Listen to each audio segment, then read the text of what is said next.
America. My name is Osei-Frimpong. I come to you live every Monday and Thursday. Monday I do a more relationship show. Thursday I do a more politics show. And today I'm going to tell you how feminism killed families. And it's not obvious, right? So in theory, the idea that women should be treated as equals actually works, and it's true, right?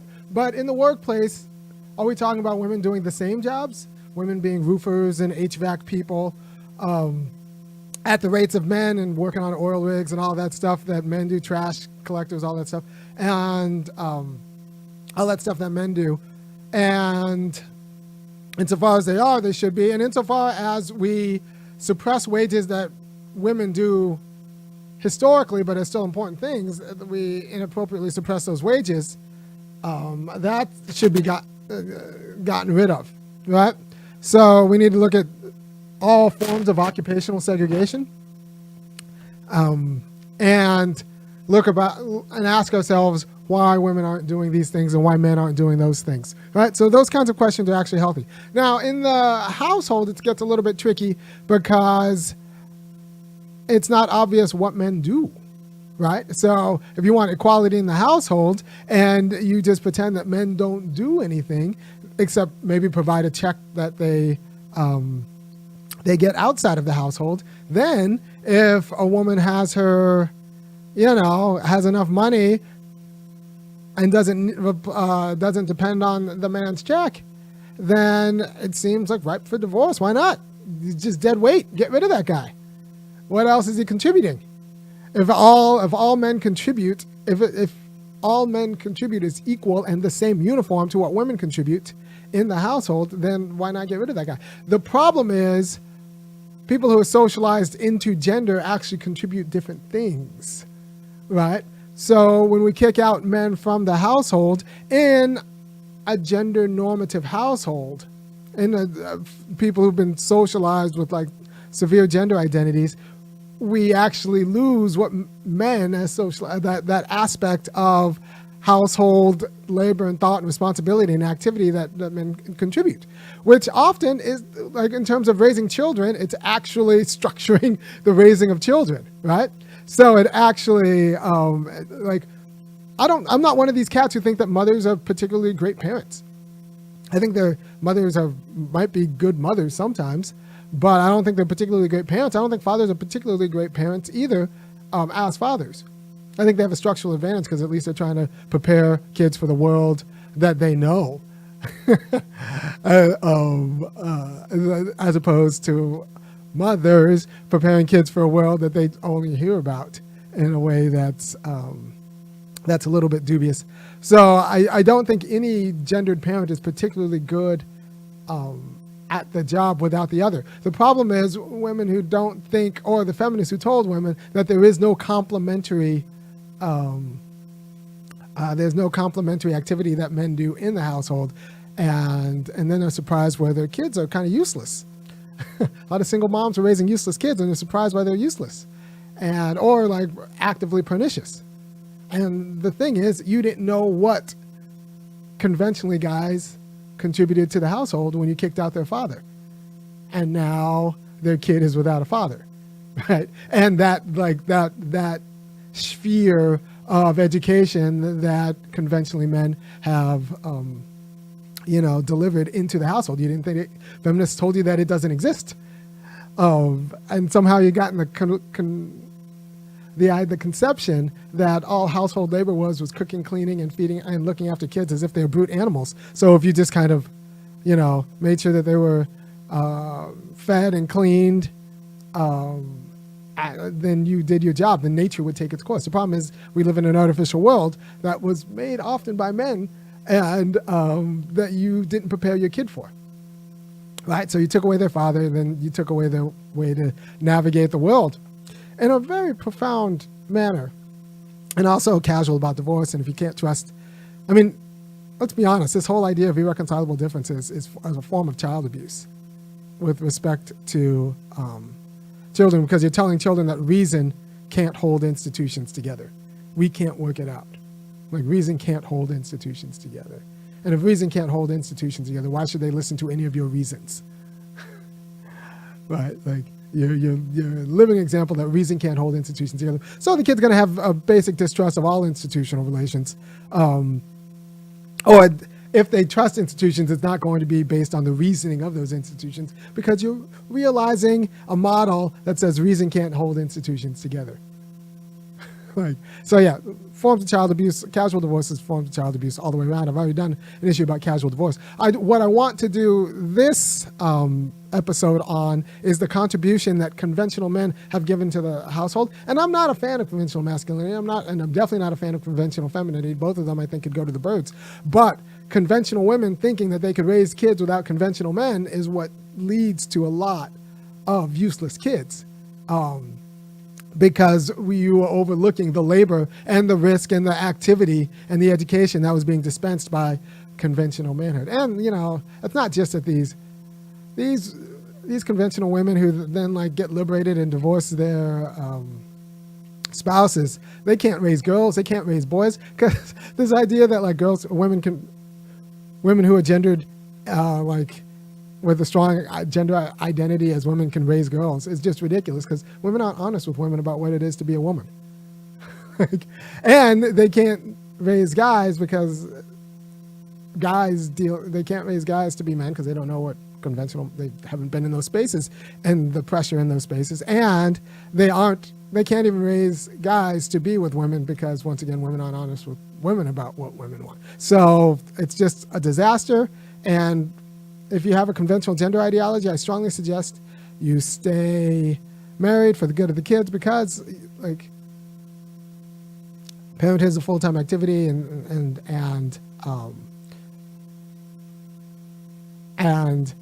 yeah, for a few reasons. But I might do a whole episode on the irreconcilable differences point, because that's actually important. If you're divorcing for irreconcilable differences, you're teaching a kid that reason can't hold an institution together. And the kids need a unity of the household in order to understand who they are relative to who they're immediately connected to relative to the rest of the world. So if you're not sustaining a household because reason you can't think through how to work out the problems to sustain a household, don't expect your kid to be able to think through any other sort of problem. So they'll lean on all these other non-rational tics to get through their life. And maybe that's the way you want to raise your kids, but I want to raise my kids to be able to reason through their problems. And so they have to know that reason solves problems. Right. So the point of equality in the household, when you just ignore the particular gendered labor that men did, and women were just looking at their situation saying that well, I'm doing all the work, and as long as I can get money, then since there isn't a qualitative difference between what I'm bringing to the table and what he's bringing to the table, except he brings money. Once I figure out a way to get money, I can just kick out the dude, because children don't need fathers, or whatever conventional men have brought to the household. But it turns out that children do need fathers, and whatever conventional men have brought to the household, right? And obviously, or maybe it's not obvious, I want to get rid of all of these gender identities. I'm not a fan of conventional womanhood or conventional manhood. But the thing is, I see how they work together. What I'm not a fan of is conventional womanhood pretending that conventional manhood doesn't offer any particular qualitative contribution, both to the world in doing the jobs that conventional women don't do, and to the household in doing the jobs that conventional women don't do. For example, I don't really care if I'm liked by other parents in a way that's good for my parents. My kids are really good because I don't care if I'm liked by other parents. I don't even care if I'm liked by my kids. And it turns out that parents who do care if they're liked by their kids aren't the best parents. And one of the reasons why I don't care if I'm liked by either other parents or even liked by my kids is because I am not a conventional woman. Conventional women tend to care about those things in a way that I do not. And it turns out my kids like me. Other parents fear me, which they should. And that's just how it is. But I am that way. One of the reasons I'm that way is because I haven't been socialized to be a conventional woman. And in America, a conventional woman reads white. And conventional man reads right too. But that's a problem for different reasons. But those gender ideologies are meant to work in a complementary fashion. Now, they're meant to work in a complementary fashion in like an awful part of a race game too. So like, that's not good.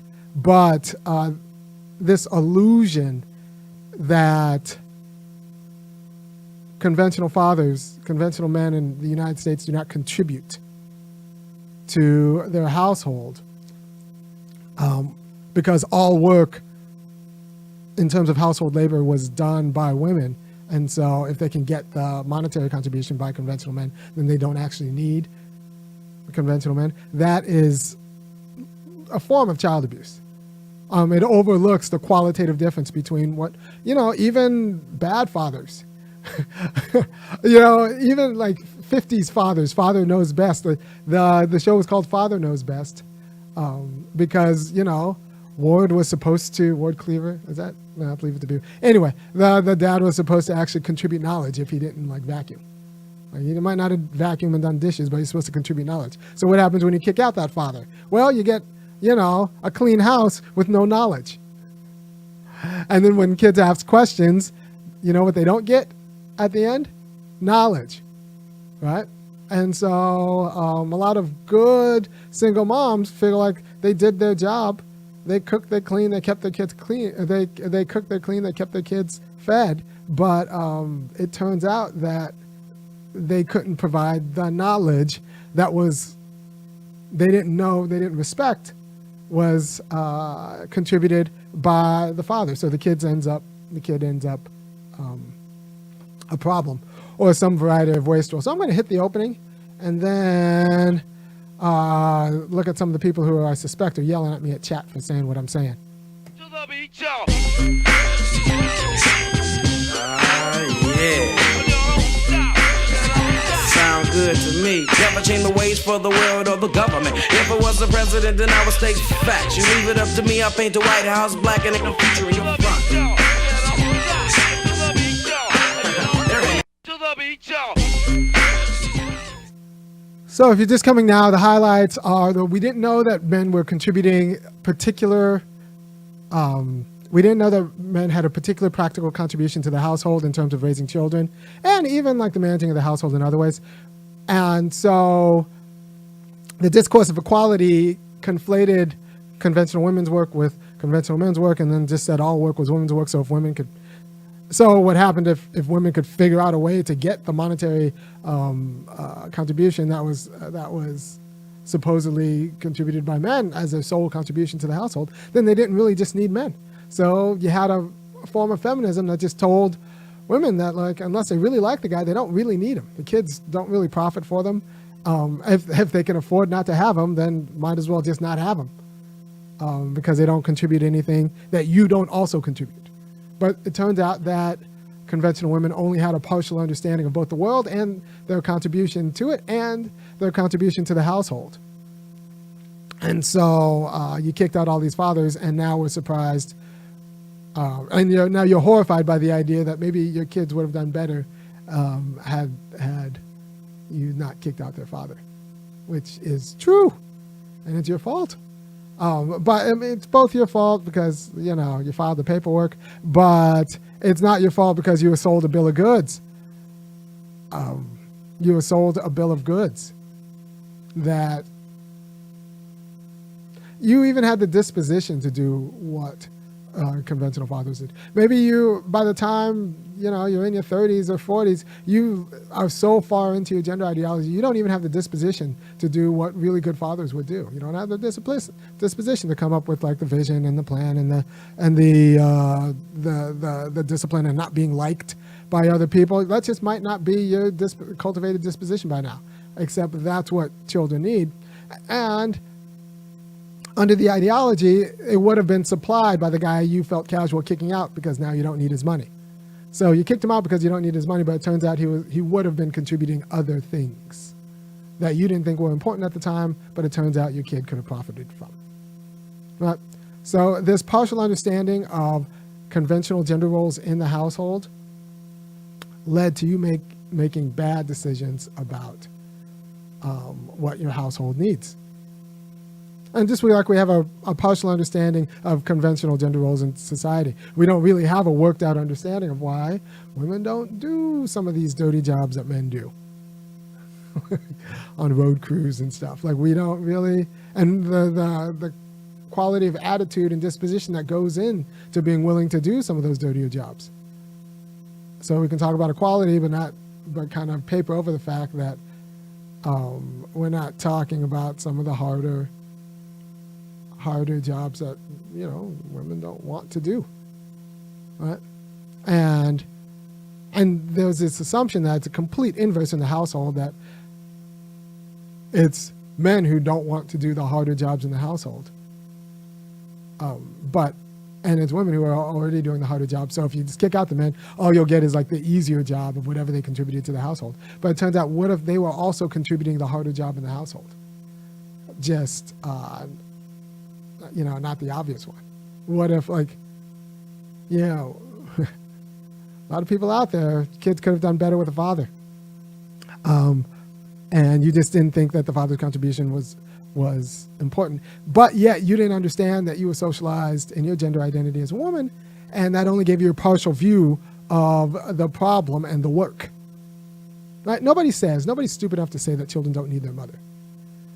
Nobody's children enough, but yet people feel pretty casual about the idea that children might not need their father. And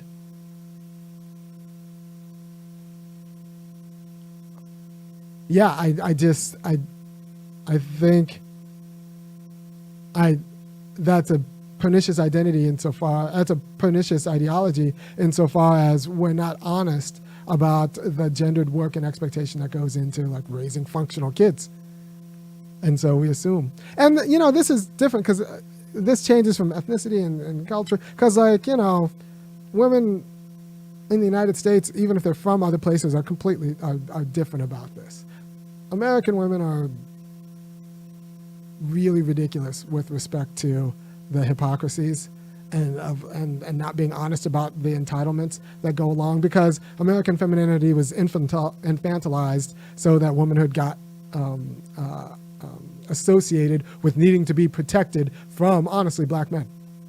Right? So we infantilized womanhood in general in the colonial West, but in America in particular. So, like, we have grown women who are just infants, who are as part of their gender identity, they don't have the quality of maturity that other women who haven't been infantilized in order to keep a racial hierarchy.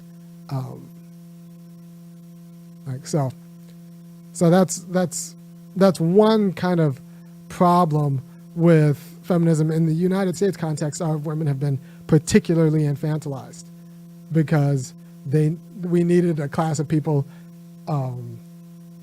who always needed to be protected, and then so we could deputize a class of people, white men, who would always be their protectors. And who were they protecting against? This is all a strategy to legitimize racial violence and keep subordinate populations subordinate, right? So we infantilized women as part of a racial strategy in the colonial West. And you look at other women, and they're not as infantilized for the same reason. Or if they are infantilized for a different sort of imperialist strategy to make an ethnic demarcation.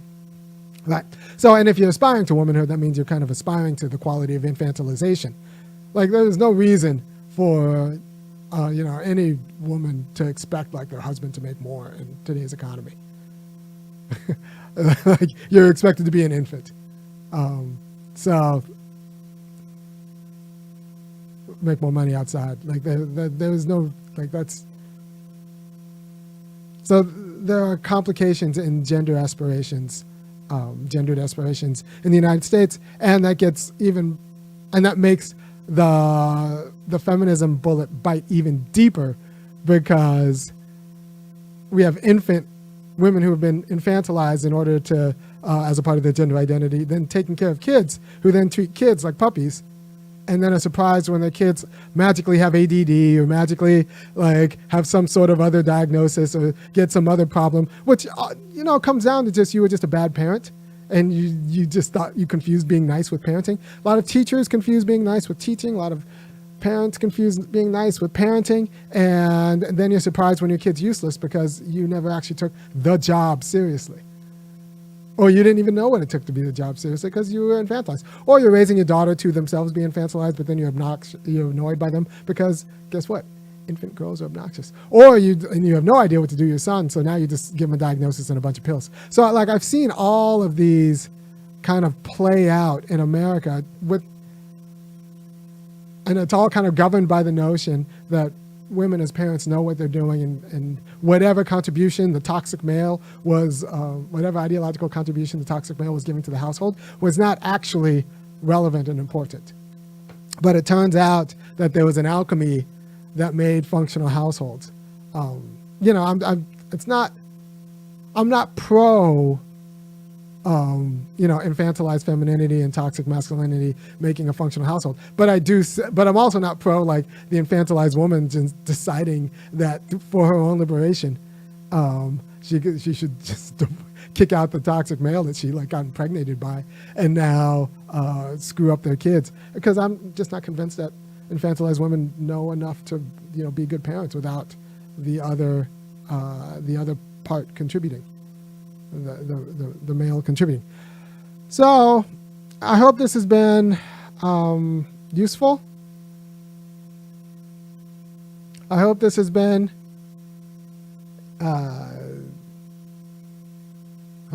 useful. I will talk to you. And for some people who say that, it's men who leave. Well, 90% of divorces from college-age people, like it's women initiating. And I think it's like 60 to 70% of non-college educated people. So this is mostly like women thinking that, it's mostly thinking that women thinking that they don't need men. And women thinking that their children doesn't need a full-time father. It's just a casual attitude of that. And I'm saying that's actually child abuse and an ideology of child abuse. We don't talk about it as child abuse, but it is. It's a form of child abuse. Casual divorce is a form of child abuse, thinking, and the amount of hubris that goes into like assuming that all that it is, all that there is to raise a kid, knowing that you've been like gender socialized into like huge black holes is really unfortunate. All right, thank you for your time. I will, or blind spots. I will see you on Thursday talking about something completely different. Take care.